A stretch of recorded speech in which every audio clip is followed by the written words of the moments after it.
Muito boa noite para você aí de casa. Falamos ao vivo aqui dos estúdios da TV Jornal, num dia muito especial para toda a nossa região. Afinal, Piracicaba faz 250 anos. É muita história e por isso nós temos a presença aqui de um historiador de Piracicaba que vai nos ajudar a contar um pouquinho dessa história. Já está aqui comigo, Fábio Bragança. Muito obrigado pela presença mais uma vez, Fábio.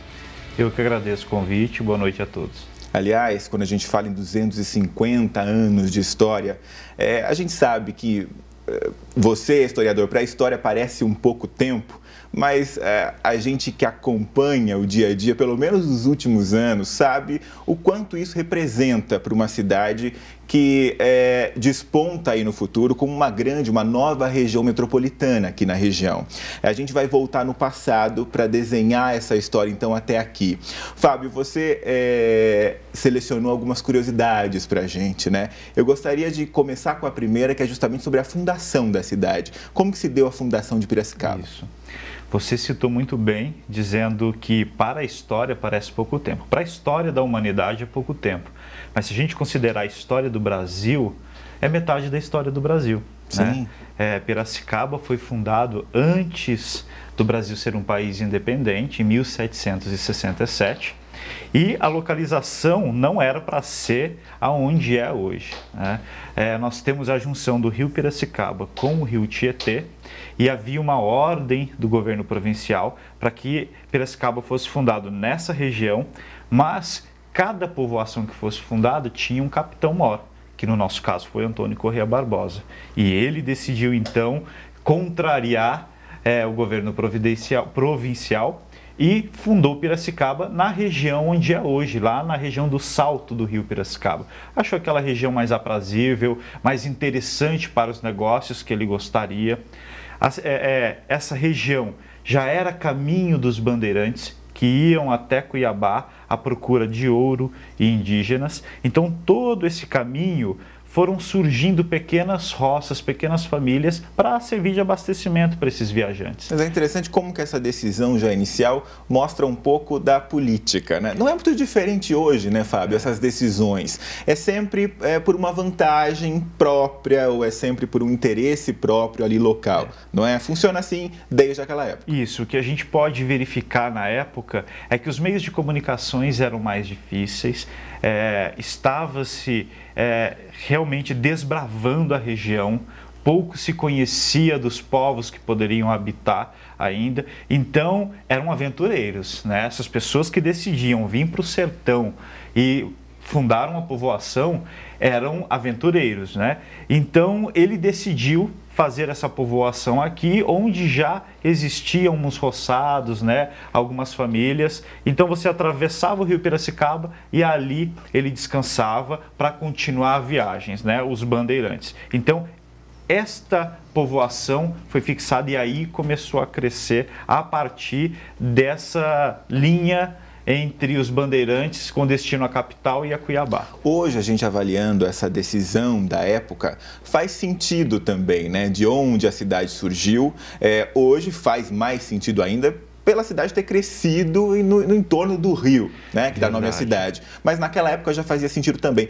Qual que é o cenário, mais ou menos, que esses desbravadores encontraram quando chegaram em Piracicaba? Um detalhe muito interessante é que a maioria das civilizações antigas e das cidades, dos povoados, nascem sempre à margem de um rio. Sim, Você pode a água, o rio, ele é muito importante porque não é só para a questão de alimentação, irrigação, mas tem a questão de trocas de pessoas e de mercadorias. Então você vai se fixar, a população deixa de ser nômade a partir do momento que ela pode se fixar num lugar onde ela consegue domar a agricultura. Sim. Né? Então Piracicaba e muitas outras cidades surgiram sempre em torno de grandes rios. Antes da rodovia, o transporte era pelo rio e também facilitava muito. Exatamente. Né? E se você observar hoje em dia, né?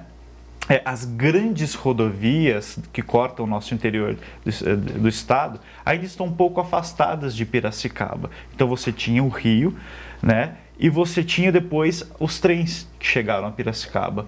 E por isso que Piracicaba também ganhou o nome de fim de linha. Tinha esse nome, né? Pejorativo, as pessoas da cidade não gostavam muito, mas era exatamente por essa noção de que a comunicação passa sempre ao lado, né? Quando o trem chegou em Piracicaba, aqui foi a estação final, né? Mas não foi bem isso que a história demonstrou. Isso até é um motivo de preconceito, aquela ideia de que o interior é atrasado. Né? A história, né, nos mostrou que isso é exatamente o contrário. Hoje o interior exporta tecnologia e cultura e tantas outras questões. Mas é interessante isso, né? O quanto a história começa nos mostrando que até geograficamente a ideia que se tinha do interior era justamente o povo atrasado, onde chegou por último. O que acontecia antigamente do ponto de vista de acesso, o interior demorava você chegar às correspondências, correios e tudo mais. Hoje em dia, isso virou, o interior é sinônimo de qualidade de vida. Você tem tudo, mas com qualidade de vida. Então o interior tem um atrativo muito maior. Mas isso tinha na época essa noção. Só que nós temos várias histórias em Piracicaba de pioneirismo e que contradiz a ideia do povo caipira, atrasado, fora do circuito cultural. Vou falar rapidamente uma delas. Eu trabalho muito com legislação antiga. E a legislação é uma forma de ver como que a época se organizava. E existe uma lei, no início de 1900, obrigando as pessoas a se vacinarem, porque a medicina não era uma coisa tão avançada. Então, para você se vacinar, as pessoas tinham que estar convencidas de que aquilo seria interessante. Então, o que aconteceu? O Rio de Janeiro fez uma lei obrigando as pessoas a se vacinarem, e o comissário vacinador iria até as residências. Isso gerou uma grande revolta, chamada na história do Brasil como Revolta da Vacina. 10 anos antes, Piracicaba já tinha feito essa legislação, obrigando as pessoas a se vacinarem, porque era uma questão de saúde pública, de contenção de doenças. Não houve revolta nenhuma, a coisa aconteceu de uma forma incrível, e aí eu até brinco num artigo que eu escrevi, aonde está o povo atrasado, aonde está o interior mesmo, né? Então é muito interessante você avaliar essa questão do atrasado sobre outros pontos de vista. Muito bem, uma outra curiosidade, Fábio, é a questão do nome. Piracicaba nem sempre foi Piracicaba, né? Ela teve essa transição. Verdade. Primeiro, a origem do nome, né? Ela vem do Tupi-Guarani, local onde o peixe para. E muitos de nós que andamos por Piracicaba e olhamos o rio, a gente fica imaginando aonde é que o peixe para, né? Então o rio Piracicaba ele é navegável por uma boa parte dele e tem uma grande barreira de pedras perto do Museu da Água, perto do Mirante, que na Piracema, onde o peixe sobe para desovar, é difícil transpor aquela barreira. Alguns pássaros ficam até ali estrategicamente esperando o alimento. Então, aquele local é o local onde o peixe para. Em Tupi-Guarani, Piracicaba significa isso, local onde o peixe para. E como Piracicaba nasceu como uma povoação, essa povoação foi crescendo e mudando de status. Virou uma freguesia, de freguesia vira vila, até atingir o status de cidade. Quando Piracicaba vira vila, ela muda de nome. Passa a se chamar Vila Nova da Constituição, em homenagem à Constituição portuguesa, que tinha sido recém-promulgada em Portugal. Isso em 1822, mas é um nome que não deu certo. Todo mundo chamava Piracicaba de Piracicaba e não de Constituição. Os mapas que o governo fazia, alguns colocavam Piracicaba, em outros Constituição. E aí Prudente de Moraes, que é um outro personagem da nossa história, fez um pedido para que voltasse o nome para Piracicaba. E voltou em 1877. Demorou, mas voltou. Daqui a pouco a gente vai falar mais da importância de Prudente de Moraes. Antes, a gente está falando da fundação de Piracicaba, a gente já vai fazer um intervalo, mas antes a gente tem algumas imagens antigas, dando um salto mesmo na história, mas algumas imagens antigas da cidade, Fábio, que eu gostaria que você comentasse. Aí a gente tem a Exalc, e essas imagens, querendo ou não, nos mostram também uma época muito diferente, né? Chama a atenção, à primeira vista, a maneira de se vestir das pessoas. Isso. Muita gente até fala, nossa, eu acho que eu queria ter nascido nessa época, as pessoas pareciam mais elegantes, enfim. Mas essas imagens mostram um outro tempo na cidade, né, onde tudo estava começando ainda. A gente consegue verificar ali algumas pessoas, né? E assim, a própria Exalc, né, isso que você falou, não só das construções, mas da forma de se vestir das pessoas, é uma maneira de você estudar uma época, né? As construções dizem muito, as maneiras das pessoas se vestir dizem muito. Então aqui nós temos, olha, muita gente usando chapéu, usando barba. A gente acha que barba é coisa da nossa época. Não, a gente fica com os hipster agora, né? A categoria lenhador, não é nada disso. Volta, eles já eram pioneiros também. Vamos olhar para 1920 primeiro. A onda do bigode voltando agora, isso é uma sessão da Câmara. Sim. Os nossos vereadores já usavam. Então é muito interessante observar essas imagens, e a gente percebe na própria vestimentas, era mais importante às vezes você estar bem vestido do que calçar algo no pé. Então tem muitas fotos antigas que você vê a pessoa de chapéu bem vestida e descalça. Né? Então essas coisas de época é muito interessante observar. Olha, aí é a Praça Central lá da cidade, né? Isso, a Praça Central, a Igreja Catedral está bem aí à frente. Este é o edifício Comurba, foi um edifício grandioso, imponente, construído na década de 60. Ele seria o mais luxuoso prédio da época e ele caiu. Foi o primeiro grande acidente da arquitetura no país. O edifício Joelma, que as pessoas lembram tanto, aconteceu uma década depois, né? E muitas pessoas que trabalhavam na construção dele faleceram, pessoas que passavam na hora da queda, caiu mais ou menos na metade do dia. Então, alguns relógios da região central, com o impacto da queda, travaram o horário da queda. Né? Então, é bem interessante. Como os carros fazem hoje num acidente. Não é? Travam. E ali foi muito interessante porque nós não tínhamos uma tecnologia rápida para tirar aqueles destroços. Então aquilo ficou durante muito tempo na vista das pessoas, o cheiro, né, daquela construção caída, dos corpos. Então carros-pipas passavam jogando água de cheiro no centro da cidade. E houve um momento de estagnação nas construções, porque era um momento que a cidade estava se verticalizando. Aconteceu esse acidente, momento, né, de cautela, até as pessoas superarem a cidade e voltar a crescer novamente. Então, a queda deste edifício foi muito representativa para Piracicaba. E quem ainda não sabe onde se localizava, é onde hoje é o poupa-tempo da cidade, ao lado da Praça José Bonifácio, ali junto com a Catedral. Muito bem. A gente está falando sobre os 250 anos de Piracicaba e, para isso, resgatando um pouco de toda a história que a cidade viveu. A gente vai fazer a primeira pausa do Ideias em Debate. Na sequência, a gente continua esse papo falando também do Engenho Central, outro cartão postal, mas que também tem muita história. Fique com a gente, até já.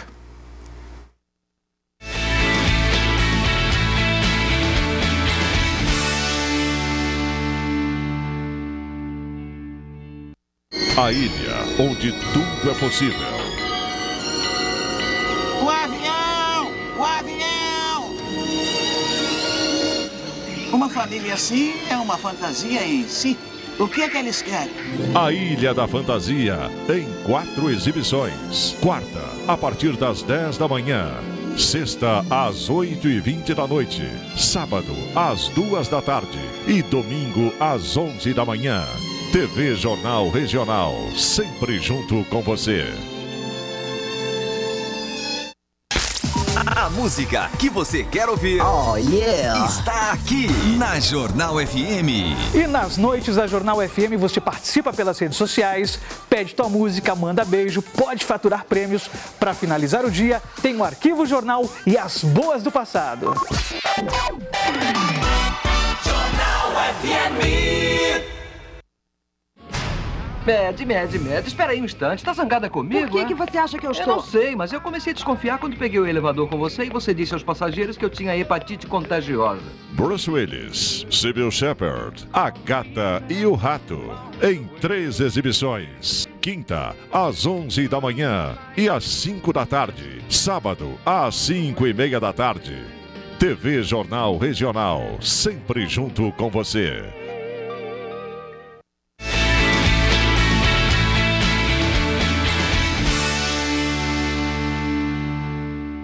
De volta e ao vivo com Ideias em Debate, hoje comemorativo também dos 250 anos de Piracicaba, que faz aniversário nesse dia 1º de agosto. Por isso eu recebo aqui o historiador Fábio Bragança, que está me ajudando a contar essa história e quanta história, como eu já disse. No bloco anterior eu falei que a gente ia falar um pouco do Engenho Central, a gente também tem imagens lá do Engenho, a gente pode rodar enquanto a gente conversa.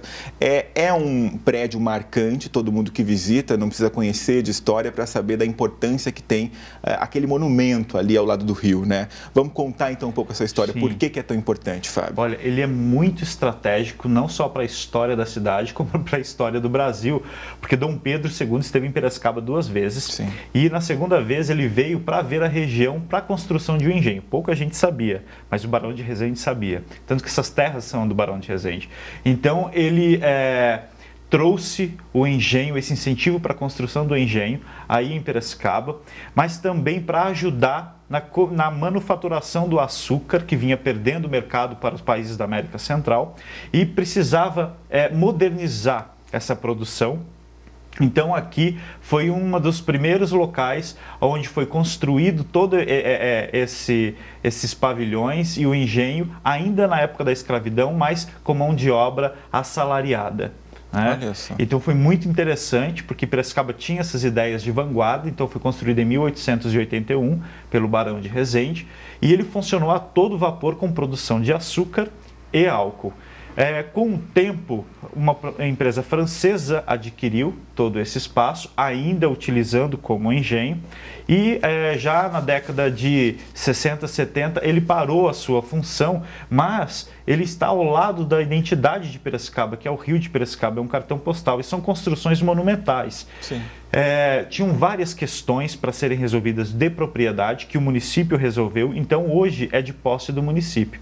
Então ali está a Secretaria de Ação Cultural, existem pavilhões para exposições, tanto que o Salão Internacional do Humor acontece por vários anos nesses locais. Existe um museu, existe um teatro que foi reformado inteiro e aí será instalado o Museu da Cana de Açúcar. Então tem muita coisa para ser aproveitada nesse espaço, porque ele é grandioso, então tem shows, eventos, exposições. A virada cultural também acontece, festival de circo também acontece nesses espaços. Agora é interessante, Fábio, a gente falar também de como a utilização desses espaços também contribui para que esse marco continue vivo na história dos piracicabanos, né? Existiu toda essa dificuldade, digamos assim, de propriedade, mas hoje, como você disse, pertence à prefeitura que utiliza esse espaço de diversas maneiras. Isso também é importante, que o poder público se atente para cuidar desses prédios históricos. Existe um conselho muito importante, muito forte na cidade, que é o CODEPAC, que é um conselho de proteção ao patrimônio cultural da cidade. Então, os prédios mais históricos, mais significativos, eles são tombados, assim como outras manifestações, como a Festa do Divino, o Dialeto também, eles são preservados pela memória, né? E para que não se perca, para que não se derrube, porque antigamente muita coisa já foi perdida, o próprio Hotel Central, Teatro Santo Estevão, mas a gente conseguiu, com essa atuação forte, manter esse patrimônio que vai atravessar gerações, porque uma vez tombado, ou você utiliza, né? Não tem outra forma. Então são espaços culturais que são verdadeiros presentes para a cidade. Muito bem, eu vou colocar até óculos aqui para eu ver, porque tem alguns personagens aqui que a gente não pode esquecer. Sim. Um dos mais importantes lá para Piracicaba, sem dúvida nenhuma, tem uma história forte com a cidade, é Prudente de Moraes, é isso? Sim, Prudente de Moraes é uma das figuras, assim, um dos maiores expoentes da cidade, não só na política, mas porque era um ser humano de grandes ideias. Quando a gente fala que política parece coisa de gente antiga ou de gente acima dos 40, 50 anos, imagine que com 23 anos ele já era um presidente da Câmara, numa época que não tinha separação entre os 3 poderes, então o presidente da Câmara também era o prefeito. Ele foi o prefeito mais jovem que Piracicaba teve. Né? E já formado em advocacia, né? Em direito, ele já exercia advocacia. E ele não nasceu em Itu, mas veio morar em Piracicaba, iniciou sua carreira política como vereador e foi o primeiro governador do estado de São Paulo, pós-proclamação da República, e o 3º presidente do Brasil, sendo considerado o primeiro presidente civil. O que significa isso? Os outros 2 presidentes anteriores, a população não pôde votar para escolher. Né, eram militares. Quando a população pôde votar e escolher o primeiro presidente, foi Prudente de Moraes. Então, ele é esse grande personagem da nossa história, ele tinha ideias de vanguarda, ele era a favor da libertação dos escravos, ele era a favor do ensino feminino, tanto que ele ajudou muito a fundação do Colégio Piracicabano e do Martha Watts, que era o colégio para mulheres, né?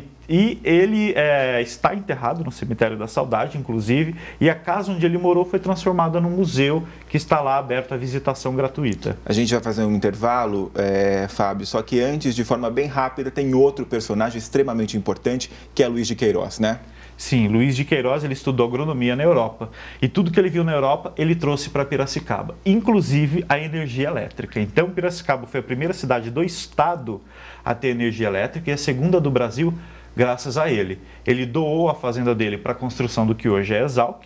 Ele também trouxe a energia elétrica para a residência dele e para o centro de Piracicaba. Então, Piracicaba poderia desfrutar de algumas tecnologias graças a esse grande benfeitor. A gente vai ver também aí, na sequência dessa foto, algumas imagens da Exalc. Talvez as pessoas não tenham, em outras localidades, a consciência da importância que esse polo de ensino, né, e educação e tecnologia tem para o Brasil inteiro e também para outros países, né, Fábio?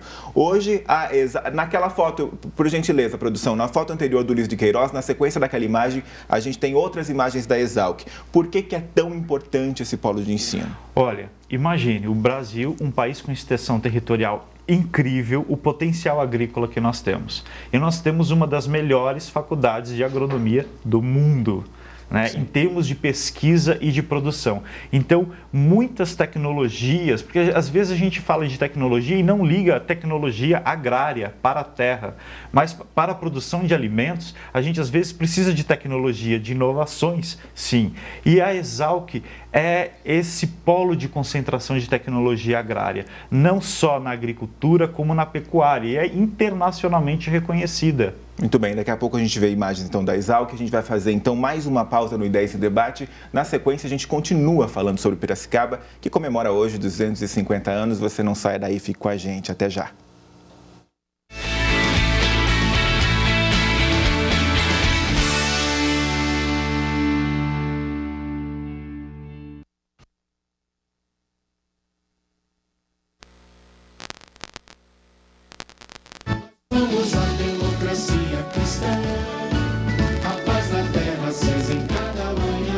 Mulheres, nossos valores são os valores da família, na defesa de uma pátria irmã. Vamos juntas demonstrar o nosso sentimento pelo Brasil de hoje, inconformidade.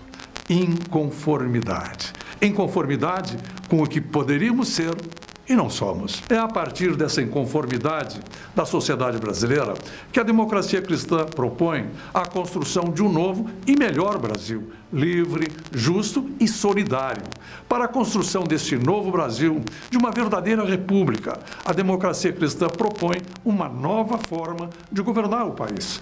Parlamentarismo. É o sistema de governo adotado pelas grandes nações, onde é o povo que governa o país através dos parlamentares que elege. Com o parlamentarismo, não teríamos a crise política, econômica e social que hoje fragiliza a nação. Esta tem que ser a missão do presidente que for eleito em 2018. E mais, criar os mecanismos para que o povo possa destituir governantes e parlamentares que não honrarem os compromissos que assumiram no processo eleitoral. Um verdadeiro código de defesa do eleitor. O mal, nunca mais. Nós, mulheres democratas cristãs, defendemos a bandeira do parlamentarismo, com garra pelo Brasil.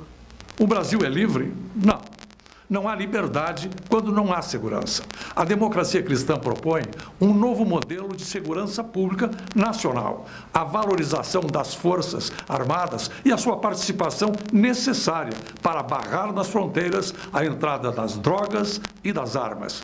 Dupla maldita que assassina brasileiros. Valorização de todos os agentes públicos na área da segurança. Remuneração digna, reconhecimento, respeito e a integração total e inteligente de todos os serviços no combate à violência e ao crime. Mulheres, vamos lutar pela liberdade que a falta de segurança nos tirou.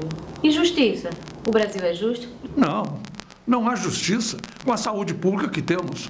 O que a democracia cristã propõe, em primeiro lugar, é libertar a saúde pública dos corruptos que a saqueiam e tornar esse crime hediondo e inafiançável e universalizar verdadeiramente a saúde pública para que todos tenham acesso a uma saúde digna e humanizada. Mulheres do Nordeste, vamos juntos na construção deste novo e melhor Brasil. Com tanta miséria e pobreza, o Brasil é solidário? O povo brasileiro é solidário, mas a democracia cristã, na sua essência humanística, propõe que a solidariedade seja também a virtude dos governantes. Solidariedade, cuidar um dos outros. Mulheres, o Brasil com honra e caráter para sempre. O mal, nunca mais. São muitos os desafios. Sim, muitos e fundamentais. Educação como prioridade nacional, um novo sistema tributário que não esmague, como hoje, pessoas e empresas, impedindo o Brasil de crescer. Uma política internacional que coloque o Brasil na rota do desenvolvimento, construindo credibilidade e oportunidades para o setor produtivo nacional e assegurar a sustentabilidade, segundo o princípio da democracia cristã. A terra é a pátria dos homens. Nós, mulheres democratas cristãs, queremos e vamos lutar por um novo Brasil sem corrupção. Corrupção. Adotar um sistema de auditoria independente de contas públicas, vascularizada, enraizada, destruindo a corrupção no seu nascedouro, no seu ninho e prendendo os corruptos. Mulheres, venham participar da histórica reconstrução nacional, com honra e caráter para sempre. Urna eletrônica? Chega de um sistema que não permite conferência. O eleitor exige transparência. Voto impresso já em 2018 nas 600 mil urnas do país. Isso já é lei. E não apenas em 35 mil urnas, como quer a proposta, nem 6% do total. Mulheres do Norte, vamos juntas na construção deste novo Brasil, com honra e caráter para sempre. Eleições 2018. Nunca foi tão importante como hoje a consciência da força do voto. A bala perdida mata milhares de inocentes. O voto perdido mata milhões de brasileiros. Mulheres, venham participar da histórica reconstrução nacional com honra e caráter para sempre. Brasileiros, na construção desse novo e melhor Brasil que a democracia cristã propõe, 2 são os pilares estruturais e inarredáveis: honra e caráter. O mal nunca mais.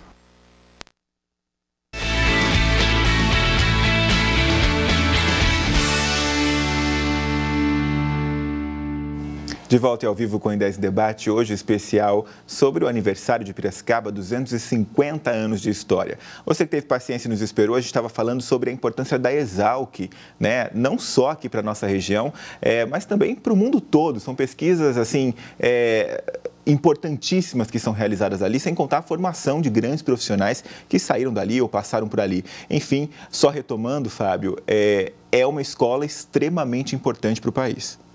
É muito importante, né? Tem desdobramentos da escola, por exemplo, o SENA, que é um Centro de Energia Nuclear Aplicada à Agricultura. Poucas pessoas sabem que isso existe em Piracicaba, né? Esse tipo de tecnologia.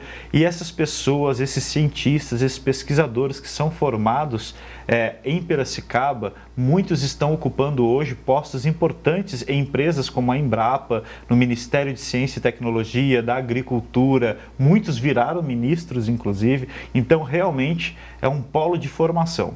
Muito bem. E que tem importância agora também, existe também em outro segmento, mas evidentemente ligado à Exalc, a instalação de um polo, né, de tecnologia ali naquela região de Monte Alegre, enfim, tudo isso vai transformar a cidade. Sim, existe um grande projeto naquela área do Monte Alegre, que foi a usina, né, Monte Alegre, e vão transformar num centro de inovação, com um grande investimento para startups, vai ter um setor hoteleiro ali também, e aquele setor inteiro vai ser restaurado e transformado num ponto de inovação. Então é interessante você colocar algo e uma edificação antiga para a inovação. Então a gente pode esperar nos próximos anos aquele local se transformar num grande polo de inovação e tecnologia. Aliás, Fábio, é bem curioso isso, né? Monte Alegre, existe, claro, um trabalho de anos, né, de incentivo àquela região, mas Monte Alegre está sendo descoberta pelos piracicabanos e pela região.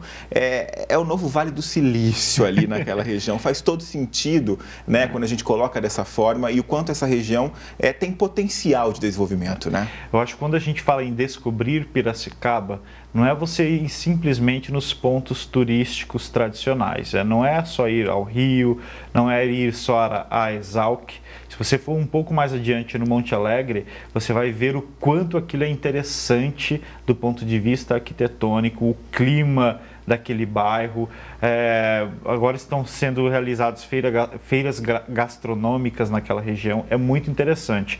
E quando você fala em descobrir Piracicaba, tirando do centro da cidade para Monte Alegre, eu não posso esquecer também dos italianos. Você tem ali Santana, Santa Olímpia, que é redescobrir Piracicaba. Que sonho aquela região, eu não sei, mas a gente estava falando, quando a gente vê as fotos antigas, de querer, talvez a gente deveria ter nascido naquela época. Eu me identifico tanto com aquele povo, e é tão agradável, e é tão bonito ver o que acontece ali. Santana e Santa Olímpia, toda vez a gente faz questão de registrar aqui nos nossos telejornais a importância que tem aquilo, mas assim, não só historicamente, Fábio, mas assim, do que eles conseguem realizar ali unidos. Isso é muito importante a gente, né, avaliar. Com incentivo ou sem incentivo, eles acontecem naturalmente, né? Ali você experimenta o sentido de comunidade, né? Aquilo sim é comunidade. Eles vão se unir em benefício de algo, né? E eles juntam forças e eles realizam. Então é muito interessante quando eles realizam as festas deles, ir lá participar e verificar como essa comunidade está organizada para aquilo. Eles se dividem, eles organizam, uma equipe para a decoração da festa, outra equipe para a comida, e no final é aquela grande família italiana. Sim. Que é aquele bairro, né? E uma coisa importante lá também é essa questão que a gente coloca hoje em dia sobre o orgulho de ser caipira, o orgulho de ser piracicabano. Para eles isso é muito natural. Eles têm muito orgulho e isso é ensinado para as crianças desde pequenos, e essas gerações vão se perpetuando. É muito bonito ver o que acontece lá. De volta à área nobre ali de Piracicaba, vamos falar da Casa do Povoador, até porque ela esconde uma outra curiosidade, né? Ela recebe esse nome, mas é meio falso, é isso, Fábio? A Casa do Povoador não é a Casa do Povoador, como todos conhecem, né? E isto por razões bem óbvias. A gente tem foto, né, aí da Casa do Povoador, vamos ver? Isso. Piracicaba, quando foi fundado na região da Vila Resende, ou seja, na margem direita do rio. Depois, ela passou para este outro lado do rio, onde está o centro atual.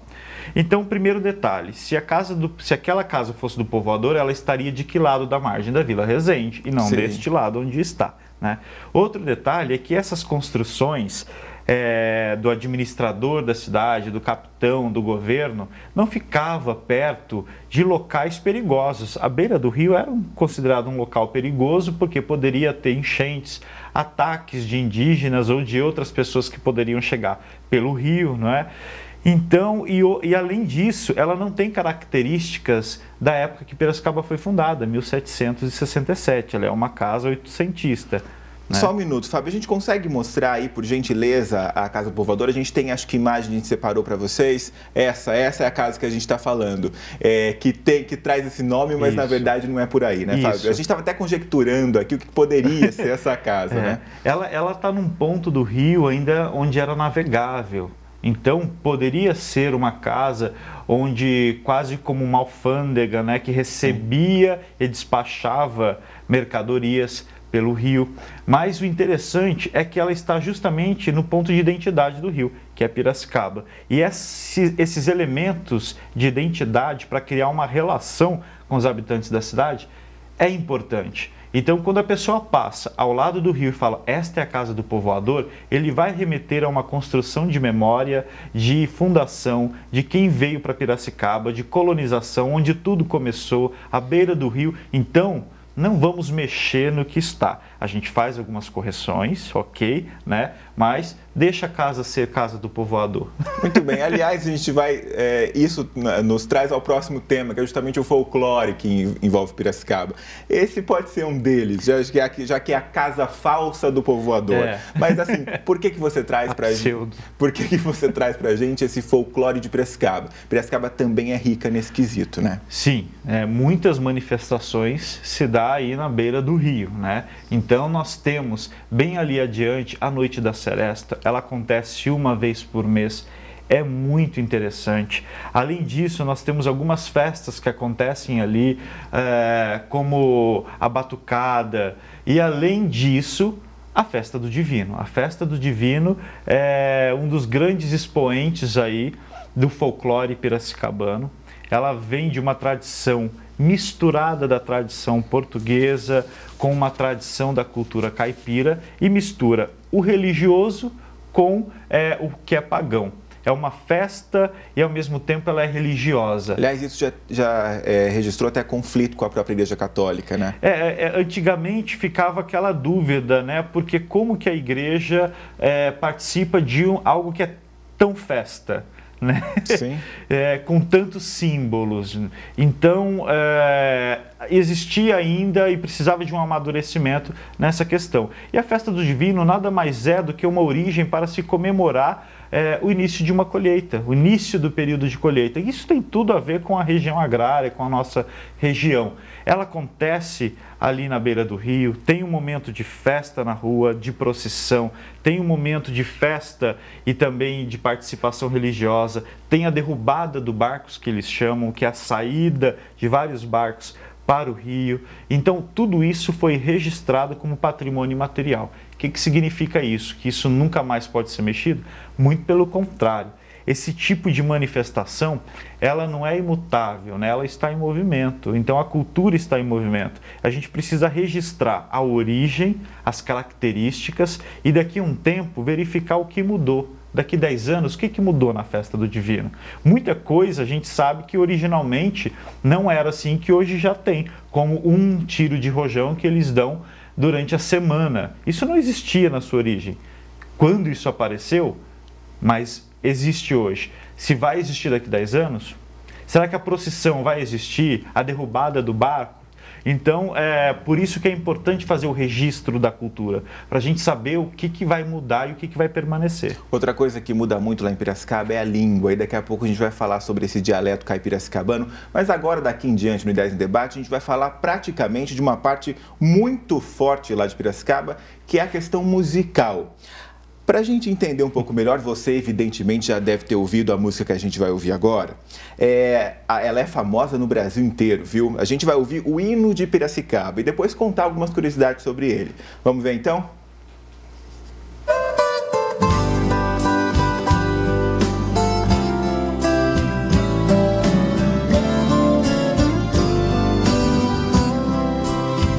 Numa saudade que punge mata, que sorte ingrata, longe daqui, veio um suspiro, triste sem tempo, vivo no ermo desse partir. Piracicaba que eu adoro tanto, cheia de flores, cheia de encantos, ninguém compreende a grande dor que sente o filho ausente a suspirar por ti.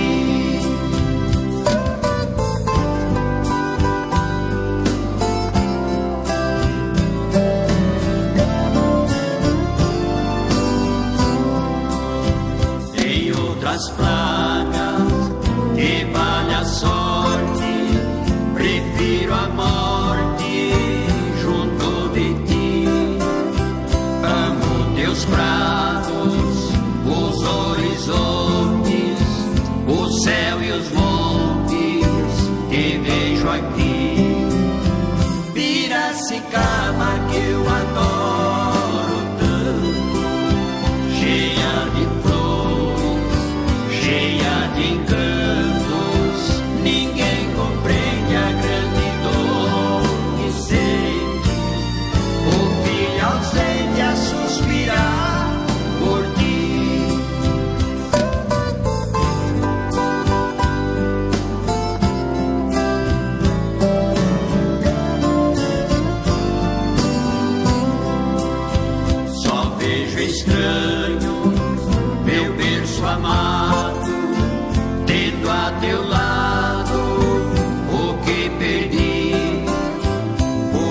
se importam com teu encanto.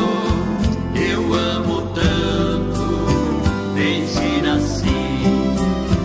Piracicaba que eu adoro tanto, cheia de flores, cheia de encantos. Ninguém compreende a grande dor que sente o filho ausente a suspirar por ti.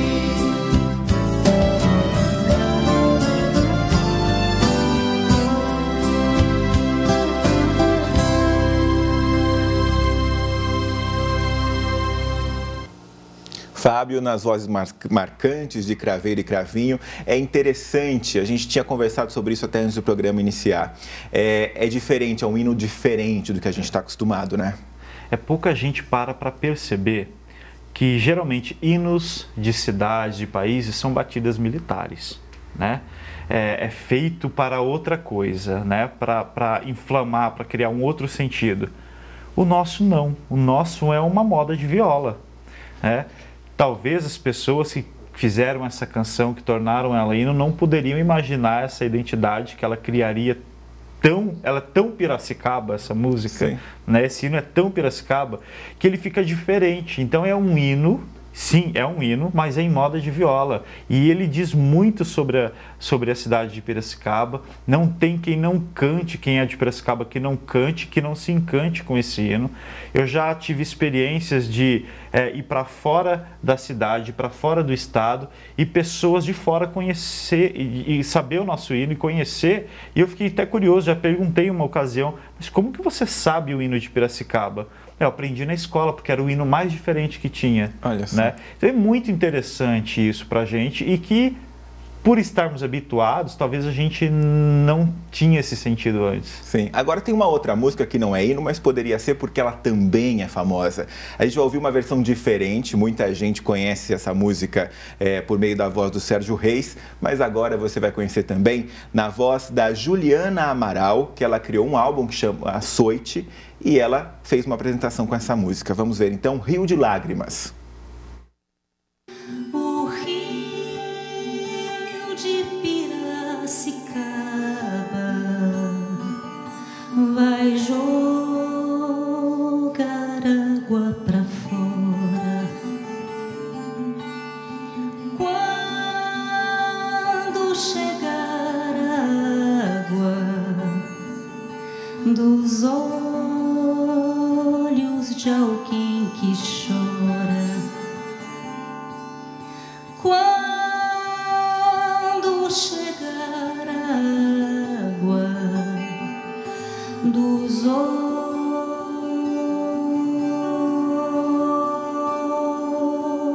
de alguém que chora, lá no bairro aonde eu moro, só existe uma nascente. Linda, Fábio, e uma versão diferente da que a gente está acostumado, né? Arranjo leve, gostoso.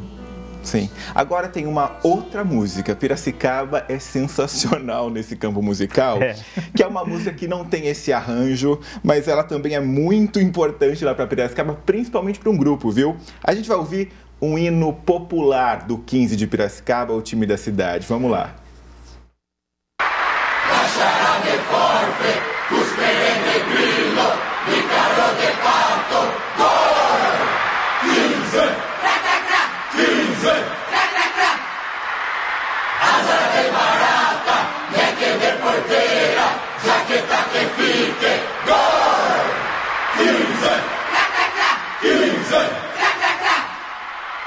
Vem uma Kombi véia, sem óleo de breque, já provei mais dor. Gol! 15! Carteira de bode, coceira de grama, jaqueta que fique. Gol! 15!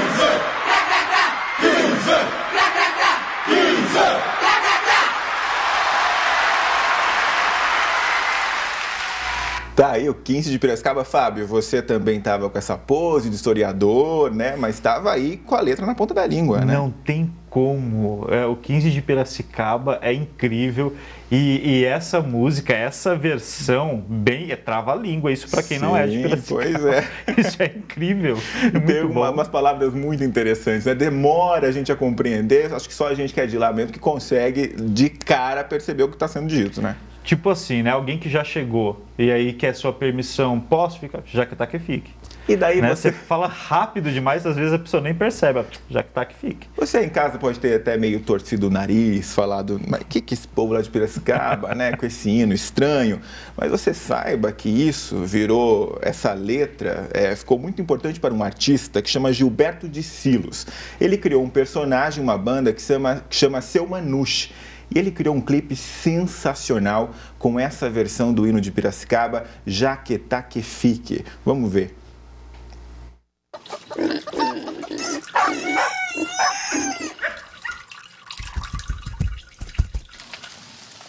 Cachará de forfe, cuspere de grilo, pícaro de pato, asa de barata, gente de porteira, cacanha de bode, doceira de grama, jaqueta que fique, cachará de forfe, cuspere de grilo, pícaro de pato, asa de barata, leque de porteira, carcanha de bode, doceira de grama, jaqueta que fique. Ai, cachará de forte, cuspere de grilo, pícaro de pato, asa de barata, leque de porteira, carcanha de bode, doceira de grama, jaqueta que fique.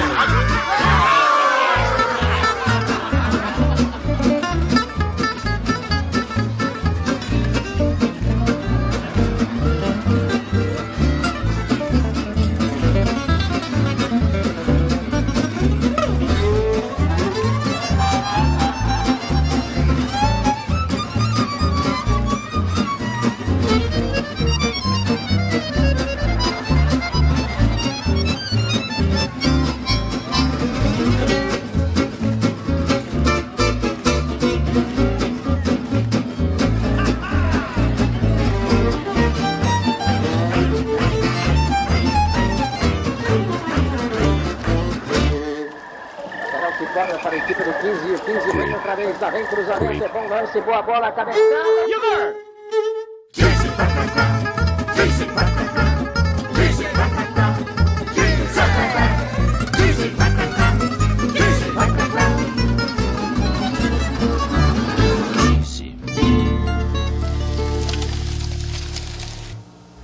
Fábio, por gentileza, não é a coisa mais linda que você já viu na sua vida? Isso foi um presente que eu ganhei aqui, eu não conhecia esse clipe, achei fantástico, até a madeira no final estava... Tá vendo?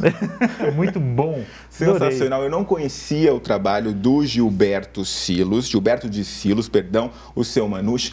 É incrível, pra gente que gosta dessa cultura lá de Piracicaba, é sensacional, é realmente um presente, uma grande homenagem. Aliás, essa homenagem, Fábio, traz pra gente a questão do dialeto caipiracicabano. Essa é a apoteose do jeito de falar do caipira, né? Que é todo especial em Piracicaba. Sim, lá em Piracicaba eu acho que a gente tem isso em cada esquina, as pessoas já nascem desse jeito, mas o interior do estado de São Paulo, ele é bem caipira, né? Ele tem esse jeito e tem palavras próprias, né? Se a gente falar assim, olha que sujeito batuta, eu tenho certeza que não só em Piracicaba, mas em Limeira, em Americana, as pessoas vão entender o que é isso, né? Então, o caipiracicabano você encontra em Piracicaba, mas essa forma, esse jeito de falar em toda a nossa região a gente encontra. Sim, e é interessante, quem vem de fora de uma cidade maior ou de outra região com outro sotaque se surpreende. A gente não percebe tanto, que já está imerso nisso, né? Mas as pessoas que vêm de fora percebem muito esse R puxado e um jeito de falar que é muito diferente. Não é só a porta, a porteira, é um atropelo das palavras, né? O Cecílio Elias Neto, que é um pesquisador praticamente dessa questão lá em Piracicaba, cita, né, que essa mudança é a junção do jeito de falar do paulista na época, do passado, com o caipira. E isso é interessante, essa mistura que se dá, que já foi motivo de chacota por muito tempo, muita gente ainda acha um pouco esquisito, mas hoje é um grande motivo de orgulho de quem mora lá, né? Isso, inclusive o dialeto caipiracicabano também foi registrado como patrimônio imaterial, porque a gente precisa preservar esse jeito de se falar, essa maneira, essas palavras, esse dialeto e algumas gírias, inclusive, que só tem lá. E a gente poder revisitar isso no futuro e saber o que mudou, como era. Então, esse trabalho de preservação é muito importante. E esse jeito de falar vem dessas raízes, como você disse, e o pesquisador Cecílio também descreve, né? É a colonização portuguesa juntando com o indígena, que juntou com o caipira, com esse sertanejo e deu essa mistura. Né? Fábio, acho que honramos os 250 anos de alguma forma. Puxa. Eu queria agradecer imensamente a sua presença aqui. Como eu brinquei no início, já virou tradição aqui, todo aniversário de Piracicaba. Eu espero outras vezes também, ao longo do ano, conversar com você sobre Piracicaba e sobre outras questões. Muito obrigado mesmo pela disponibilidade de estar aqui. Tem eventos acontecendo lá em Piracicaba agora. Você se dispôs a estar aqui com a gente. Muito obrigado pelo prestígio. Eu agradeço o convite mais uma vez. É sempre uma honra falar de Piracicaba, falar das músicas, falar de tudo isso que a gente falou. E só para a gente poder pensar um pouquinho mais, existe uma outra música, é Pamonhas, Pamonhas de Piracicaba. Sim, puro creme do milho. Deixa essa na memória para um outro programa. Obrigado, viu, por esse momento. Ótimo. A gente vai encerrar de um jeito muito fofo. Tem Piracicaba para as crianças também. E a gente vai encerrar dessa forma com o trabalho da Patrícia Pandolfi, lá de Piracicaba, que criou o Shot Caipiracicabano. Eu me despeço aqui. Eu espero que você tenha gostado desse programa especial sobre Piracicaba. A gente vai terminar, então, com a Patrícia. Até mais, a gente volta na terça-feira que vem, sempre ao vivo a partir das 8 horas da noite aqui pela TV Jornal, ok? Parabéns, Piracicaba, pelos 250 anos e até semana que vem. Minha mão já não alcança. Laia, laia, laia, laia, laia, laia, laia, laia, laia, laia, laia, laia, laia, laia. Eu sou feliz e sou caipiracicabano. Eu amo Piracicaba, cidade do interior. Na minha terra tem o arco, taco, verba, tem a noiva da colina com seu véu de esplendor.